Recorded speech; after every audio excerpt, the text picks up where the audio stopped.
Good morning, I'm Sunetra Choudhury, political editor of the Hindustan Times, bringing you the best from our pages on Friday, the 1st of May. First up, we always look at the numbers, and the number of cases that are there across the country are now 34,895 and 1,152 people have died. Speaking of which, the government data now proves what we've known for some time, that COVID-19 is much more deadly for men than it is for women.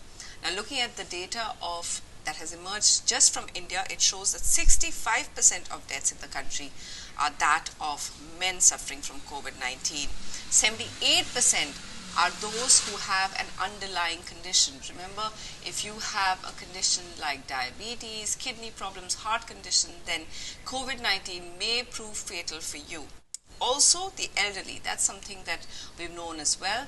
They are especially vulnerable. So 50% of those above the age of 50 and 42% are between 65 and 75 years of age are the ones that have died of COVID-19 in India. Our second story is a really important one. Now, while everything else has slowed down, there have been shutdowns, it seems the Environment Ministry has been working in top gear, especially in giving environmental clearances, which has worried a lot of activists. In fact, the Environment Appraisal Committee has had 9 meetings, of course via video conference, just in April.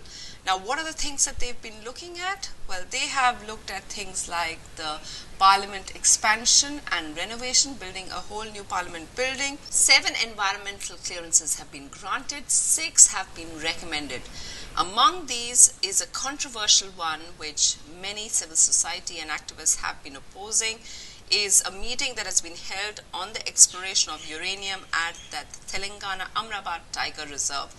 Activists have pointed out that how can recommendations be given at a time when on-site visits are completely out of the question. So perhaps this is one to look out for. Also, the decision on the Parliament and its expansion and renovation at the cost of more than 900 crores, the decision will be made public next week. What do international sporting stars do now that all sporting events across the world have been cancelled or postponed due to a pandemic? Well, if you're in India, chances are that you're working on your fields. That's what we found with POONAM MALIK, who is an international hockey player. She's been working at her family's fields in Hisar. Usually she's away for training, but this is the first time that it's harvest season. A lot of the migrant laborers who otherwise work on the fields, they are not there, and that's why she's been using the sickle. Not just her, a world #1 boxer, AMIT, he has also been working at his family's fields.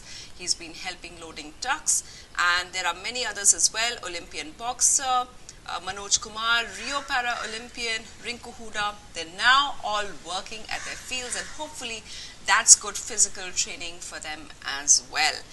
The other story that we have for you is news you can use. Till now, we've seen a lot of other conditions, health conditions that people have been suffering from. They've been in the back burner. Now, Delhi government has issued the order asking all medical centers, all private clinics that they should be open and that they can't refuse anybody, any person, any patient who comes there with any other conditions, especially if they are pregnant, then they can't be refused.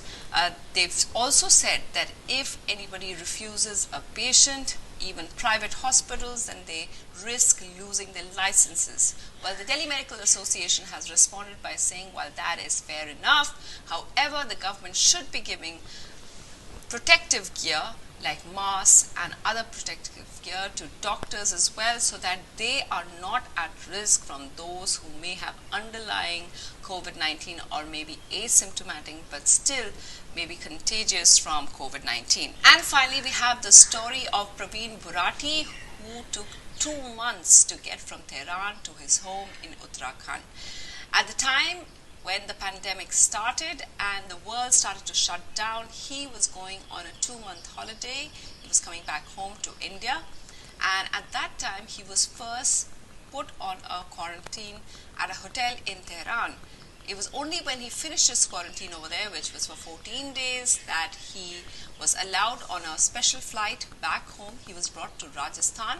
In Rajasthan, he had to undergo 2 rounds of quarantine. That's several weeks. And then finally, he made his way back to Uttarakhand, to his village. And at that time, when he reported to the local authorities, to the police, as is the procedure right now, they again have put him on quarantine right now. According to the 25-year-old, it's the longest and the most tedious journey that he has ever been on. He's unlikely to forget it as well. But finally, it looks like after 14 days, he is going to be back home. But of course, his 2-month holiday that he had from his job as a shipping employee, that certainly would have gotten over. That's all the news that we have for today. The news updates will be there on HindustanTimes.com, so keep tracking them there.